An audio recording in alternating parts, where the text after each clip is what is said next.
सवाल काफ़ी बार पूछा गया है कि फ्यूज रेजिस्टेंस किस वैल्यू का होना चाहिए और किस वाट का होना चाहिए। इसी चक्कर में काफ़ी लोग गलतियां कर बैठते हैं। फ्यूज रेजिस्टेंस लगाने के बजाय अलग वैल्यू का रेजिस्टेंस लगा लेते हैं, अलग वहाँ पर वाटेज का रेजिस्टेंस लगा लेते हैं, अलग वहाँ पर ओम्स या फिर किलो ओम्स का रेजिस्टेंस लगा के वो गलतियाँ कर बैठते हैं। देखिए, एक्यूरेट जो फ्यूज रेजिस्टेंस है एक मानक रखा गया है, 0 ओम्स से लेके 80 ओम्स तक माना गया है। वैसे अगर उत्तम क्वालिटी या फिर अच्छी क्वालिटी के फ्यूज रेजिस्टेंस की बात करूं तो आपका 10 ओम्स से लेके 50 ओम्स तक होना चाहिए। 50 ओम्स तक, वैसे 80 तक भी काफ़ी लोग लगाते हैं, लेकिन 10 से लेके 50 ओम्स तक आप फ्यूज रेजिस्टेंस इस्तेमाल करेंगे। नंबर 1। नंबर 2, वाट की बात करूं, देखिए वाट कहाँ पे वहाँ पर मायने रखता है। कोई भी सर्किट में लोड के हिसाब से फ्यूज रेजिस्टेंस को लगाया जाता है। देखिए, कोई भी ऐसा सर्किट है जहाँ पर बहुत ज़्यादा लोड लिया जा रहा है, यानी कि एक डीजे का सर्किट है या फिर हाई वाट वाला सर्किट है जो आपका ज़्यादा वाट ले रहा है, तो उस पर आप ज़्यादा वाट का रेजिस्टेंस लगाएंगे, लेकिन जो आपकी वैल्यू रहेगी वो 10 से 50 ओम्स तक होनी चाहिए। वैसे 0 ओम्स की भी काफ़ी लोग यूज़ करते हैं, कोई भी दिक्कत उसमें नहीं है। देखिए, ये जो आप मेरे हाथ में फ्यूज रेजिस्टेंस देख रहे हैं, ये कितनी वैल्यू का है सबसे पहले आपको मैं बताना चाहूँगा। फ्यूज रेजिस्टेंस की वैल्यू देखने के लिए आप कंटिन्यूटी मोड पे जाएंगे और वहाँ पर उस रेजिस्टेंस की वैल्यू को चेक करेंगे। तो ये आपका 10 ओम्स का है। हाँ, एक सवाल और भी पूछा गया है कि कोई भी रेजिस्टेंस इस तरीके से बीप मारे तो क्या वो शॉर्ट हो चुकी है, क्या वो ख़राब हो चुकी है? नहीं दोस्तों, रेजिस्टेंस अगर कम वैल्यू की रहेगी तभी वहाँ पर बीप मारेगी। 30-40 ओम्स तक की जो रेजिस्टेंस है वहाँ पर कंटिन्यूटी मोड में चेक करने पर बीप देती है। घबराने की बात नहीं है, रेजिस्टेंस शॉर्ट होने के बाद बिल्कुल डेड हो जाती है, कोई भी वैल्यू नहीं देती है। और रेजिस्टेंस ओके रहेगी तो अपनी वैल्यू के हिसाब से वहाँ पर वो दिखा देगी। जैसे ये रेजिस्टेंस है, वो ये है 10 ओम्स की, तो ये फ्यूजेबल है, तो कम वैल्यू की है तो कंटिन्यूटी दे रही है। अब दूसरी रेजिस्टेंस एक मैं दिखाता हूँ। देखिए, रेजिस्टेंस है ये, यहाँ पर देखिए कितना वैल्यू दिखा रही है, 973 ओम्स।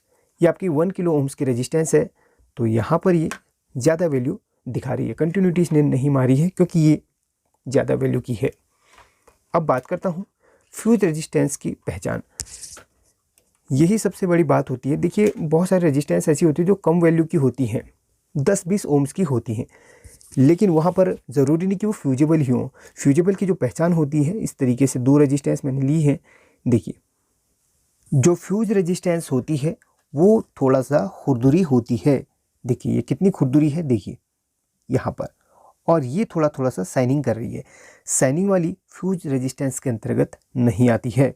जो खुरदुरी बॉडी देखिए, ये देखिए खुरदुरी है ना, तो ये आपकी फ्यूजेबल के अंतर्गत आती है। जितनी भी आपकी इस टाइप की रेजिस्टेंस होंगी सभी की सभी फ्यूजेबल के अंतर्गत आती हैं, खुरदुरी टाइप की।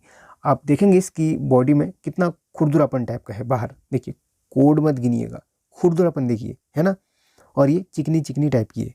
ये चिकनी टाइप की जो है ये फ्यूजेबल नहीं है, खुरदुरी वाली फ्यूजेबल है, इसलिए यहाँ पर फ्यूजेबल में खुरदुरी वाली को यूज करा जाता है। अब बाकी आपको वाटेज का बता दिया है। अगर आप नॉर्मल सर्किट के लिए, डीटीएच के लिए, एलईडी बल्ब के लिए, या फिर ऐसे सर्किट के लिए जो कम वाट आपका खींच रहे हैं, उनमें आप लगभग कितने वाट का रेजिस्टेंस लगाएंगे? उनमें आप लगाएंगे 1/2 वाट, 1 वाट, 2 वाट मैक्सिमम। इंडक्शन में भी 1 या 2 वाट का लग जाता है, लेकिन इंडक्शन के भी 2 पार्ट होते हैं। एक एसएमपीएस पार्ट होता है और एक आपका आईजीबीटी का पार्ट होता है। आईजीबीटी वाले पार्ट में ज़्यादा एम्पियर का फ्यूज लगाया जाता है। वहाँ पर रेजिस्टेंस यूज नहीं करी जाती है, वहाँ पर फ्यूज यूज करी जाती है, ग्लास वाली, जिसके अंदर एक लाइन होती है, ग्लास वाली फ्यूज यूज करी जाती है क्योंकि वो ज़्यादा एम्पियर की होती है। वहाँ पर अगर फ्यूजेबल रेजिस्टेंस को यूज़ करेंगे तो वो बार बार जल जाएगी, फट जाएगी। इसीलिए एसएमपीएस का जो सेक्शन होता है इंडक्शन में, वहाँ पर आपको कितना 1 वाट या फिर 2 वाट की रेजिस्टेंस देखने के लिए मिलेगी, खुरदुरी टाइप की, ठीक है ना, क्योंकि वहाँ पर कम लोड होता है एसएमपीएस सेक्शन में। और यही 1 या 2 वाट की आपकी मोबाइल चार्जर पे, हल्की चीज़ों पर जो कम वाटेज की होती है वहाँ पर मिलती हैं।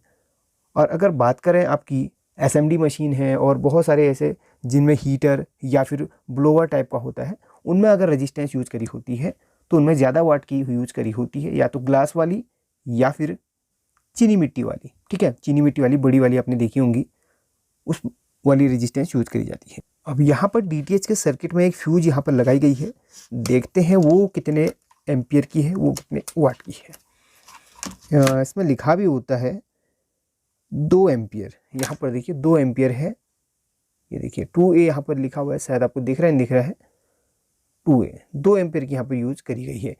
अगर ये ख़राब हो जाती है तो इसकी जगह पे आप ये वाली भी इस्तेमाल कर सकते हैं, क्योंकि DTH आपका ज़्यादा लोड नहीं लेता है, आप ये वाली भी इस्तेमाल आसानी से कर सकते हैं। ये भी आपके DTH SMPS को चला लेगी, ये बार बार ख़राब नहीं होगी, ठीक है। 10 ओम से 50 ओम्स तक की आप यूज़ कर सकते हैं। 10 ओम से थोड़ा कम भी होगी तो भी चल जाएगी, कोई दिक्कत नहीं है, लेकिन आपको कहूँगा कि आप 10 से 50 ओम्स तक की ही रेजिस्टेंस का यूज़ करेंगे। थोड़ा डिटेल से आपको बता दिया है, वीडियो बड़ी लंबी हो गई है, लेकिन सीखने के लिए तो आपको ज़रूर मिला होगा।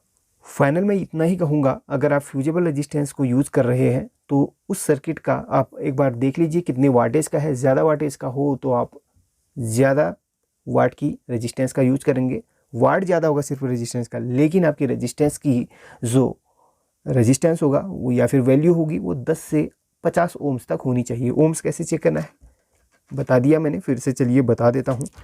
ये देखिए 10 वहाँ पर दिखाएगा आपको, 10 या फिर 50 जितने वैल्यू का होगा वो बता देगा। ये 10 ओम्स की है तो 10 ही वहाँ पर बताएगा, ठीक है। वीडियो पसंद आया हो तो लाइक कर लेना। हाँ, जाते जाते एक चीज़ और, क्योंकि वो भी कमेंट आई थी तो उसको भी मैं कवर कर लेता हूँ। अगर आपके पास ये वाली फ्यूज भी नहीं है, ये भी नहीं है, सॉरी ये भी नहीं है, तो आप अब करें क्या। अब आप कुछ नहीं कर सकते हैं, एक पतली सी वायर, बहुत बारीक वायर रेजिस्टेंस की जगह पे इस्तेमाल कर सकते हैं। बहुत पतली वायर, ज़्यादा मोटी वायर मत इस्तेमाल कीजिएगा, बहुत पतली वायर का भी आप इस्तेमाल कर सकते हैं इमरजेंसी में। आपको इतनी पतली वायर लेनी है जंपर की तरह, ताकि वो थोड़ा सा दिक्कत आने पर या फिर प्रॉब्लम आने पर वहाँ पर वो फ्यूज की तरह काम करे, उड़ जाए, ठीक है। ये भी आप कर सकते हैं, LED बल्ब पे या फिर SMPS सर्किटों में इस्तेमाल कर सकते हैं। चलिए मिलते हैं अगले टॉपिक पर, तब तक के लिए टेक केयर।